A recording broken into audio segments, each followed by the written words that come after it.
हम आपको बताएंगे कि अरशद शरीफ को किसने कत्ल करवाया। तो मुस्लिम लीग नून आपके साथ खड़ी थी, जो कि वो हमारे साथ खड़ी होती थी। तो इस दौर में अब वही लोग जो पहले हमारे साथ खड़े होके आजादी सहाबत के लंबरदार थे, वो इस दौर में आजादी सहाबत के सबसे बड़े दुश्मन बने हुए हैं।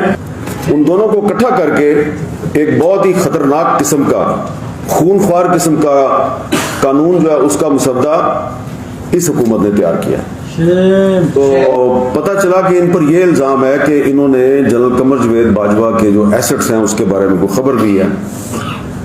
तो मैं तो फौरन ही इनका मुद्दा बन गया।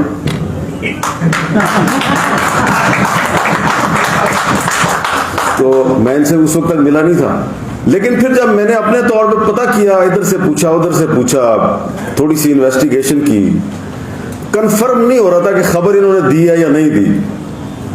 और मैंने सोचा यार खबर दी है या नहीं दी, लेकिन नाम तो आ रहा है ना इसका कि इसने बाजवे के एसेट्स को तश तश बाम किया है, और बंदा ठीक ही होएगा। मैं शाहिद असलम को नहीं जानता, लेकिन मैं जनरल कमर जावेद बाजवा को तो जानता हूं, तो इसका नाम उसके साथ आ रहा है। इसी हॉल में 2018 के इलेक्शन से पहले एक सेमिनार हुआ था, और उस सेमिनार में मैंने यही कहा था कि आप देखते जाएं, अगर आप इकट्ठे ना हुए तो ये जो नई हुकूमत आएगी तो आपके साथ क्या होगा। अभी इमरान खान की हुकूमत आई नहीं थी उस वक्त, और फिर क्या हुआ उसके बाद आपके साथ। तो उनके दौर में 2022 जनवरी फरवरी में पीका तरमीमी ऑर्डिनेंस लाया गया, और उस दौर में ऐसे कवानीन लाने की कोशिश हुई कि वारंट के बगैर आपको गिरफ्तार किया जा सके। तो हम उस वक्त भी उसकी मुखालफत करते थे, कोर्टों में जाके उसको चैलेंज करते थे। उस पर भी स्टे मिल गया था हमें इस्लामाबाद हाई कोर्ट से। अब वही जो कानून है, एक पीका ऑर्डिनेंस 2022 जो कि पीटीआई की गवर्नमेंट लेके आई थी ऑर्डिनेंस, और उससे पहले नेशनल असेंबली में एक क्रिमिनल प्रोसीजर एक्ट 500 में तरमीम का एक एक्ट अमजद खान न्याजी जो है उसने असेंबली में टेबल किया था एक प्राइवेट मेंबर के तौर पे। उन दोनों को इकट्ठा करके एक बहुत ही खतरनाक किस्म का, खूनख्वार किस्म का कानून जो है उसका मुसद्दा इस हुकूमत ने तैयार किया, और उस मुसद्दे का नाम है क्रिमिनल प्रोसीजर एक्ट 2023। उन्होंने जो है ना पाकिस्तान पिनल कोड का जो सेक्शन 500 है उसमें तरमीम करनी है। तो उसके बाद पता क्या होगा, उसके बाद वो आपको बगैर वारंट के गिरफ्तार करेंगे। अगर आपने जुडिशरी के बारे में या किसी इदारे के बारे में कोई बात कर दी, बगैर वारंट के आपको गिरफ्तार करके ले जाएंगे। और जिस तरीके से शाहिद असलम साहब जो है वो अदालत में पेश किया गया, और फिर हेयरिंग हुई, पेशियां हुई, कुछ साबित नहीं हुआ, उनको रिलीज कर दिया गया। तो ये ऐसा नहीं होगा, बल्कि लंबी कैद होगी। वैसा ही है जैसा कि फवाद चौधरी साहब जो Pakistan media development authority bill में जो एक मीडिया कोर्ट्स का जो उनका फार्मूला था, मीडिया की अदालतें कायम करके वो हमें अंदर करना चाहते थे। तो ये जो हुकूमत है शहबाज शरीफ साहब की, ये भी एक वैसा ही सिस्टम लाना चाहती है। तो हो सकता है कि अगर ये कामयाब हो जाए उसमें, तो उसके बाद जब शायद असलम साहब, आप या मैं या कोई भी हम में से गिरफ्तार होगा, तो इतनी जल्दी हम रहा नहीं होंगे जितनी जल्दी आप रहा होंगे।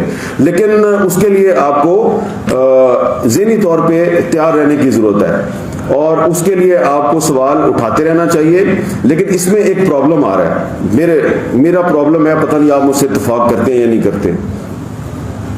मुझे ना ये जो इस वक्त सियासी मंजर पे जो लोग आपस में लड़ रहे हैं ना, जो सियासी मुहाजरा ही कर रहे हैं, मुझे ये सारे एक जैसे लगते हैं। अब इसमें देखें मिसाल कि ये जो ब्लैक कानून है, स्याह कानून है, पीका, ये 2016 में मुस्लिम लीग नून लेके आई।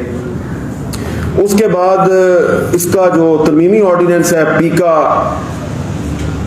अमेंडमेंट एक्ट 2022, वो तहरीक इंसाफ लेके आई। और अब इससे जो इसकी एक अगली नस्ल है, मजीद खूनख्वार नस्ल जो है, वो दोबारा ये पीडीएम की हुकूमत लेके आ रही है। तो आप ये देखेंगे ये पिछली जो 3 हुकूमतें हैं, ये एक ही काम है इनका कि मीडिया की आवाज़ कैसे दबाई जाए और शाहिद असलम को कैसे उठाया जाए, अरशद शरीफ को कैसे शहीद किया जाए, यही है इनका काम। तो हमें अपनी आवाज़ इस तरीके से उठानी है और अपनी जद्दोजहद इस तरीके से करनी है कि हमारी जद्दोजहद का फ़ायदा कोई सियासी जमात ना उठाए। क्योंकि पिछले दौर में अगर मुस्लिम लीग नून आपके साथ खड़ी थी, जो कि वो हमारे साथ खड़ी होती थी, तो इस दौर में अब वही लोग जो पहले हमारे साथ खड़े होके आज़ादी सहाफ़त के लंबरदार थे, वो इस दौर में आज़ादी सहाफ़त के सबसे बड़े दुश्मन बने हुए हैं। और पिछले दौर में दुश्मन पीटीआई थी, आज वो कहते हैं जी कि हम आज़ादी सहाफ़त के सबसे बड़े लंबरदार हैं। तो इनके जो चेहरे हैं ना, वो एक ही जैसे हैं। तो इसलिए हमें किसी सियासी जमात का अलहकार बने बगैर जो आज़ादी सहाफ़त की जद्दोजहद है उसको आगे बढ़ाना है। और इस चीज़ को याद रखें कि बातें करनी बड़ी आसान है, यहाँ पे भी बड़ी अच्छी अच्छी बातें करके तजावीज़ दे के आप चले जाएंगे, लेकिन जो अमल है ना, अमल करना बड़ा मुश्किल होता है। यहाँ पे सलीम शहजाद साहब का जिक्र हुआ है,